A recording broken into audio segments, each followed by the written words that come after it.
Vai starpzobu ūdens irigators var aizvietot zobu diegu?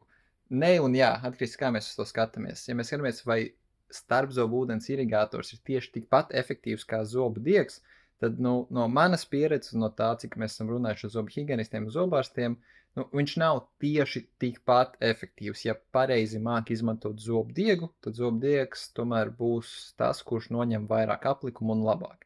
Bet tajā pašā laikā, ko arī zobārs saka, ņemot vērā, ka lielākā daļa cilvēku neizmanto zobu diegu, viņam nepatīk, riebjās, viņi nemāk, ielaiž pat dziļu kaut kur, sāks asiņošana, tur smagaini iekaišana un tā tālāk, tad šāds te irigators ir uzreiz labākā lieta, ko izmantot, jo viņi patiešām ļoti viegli lietot.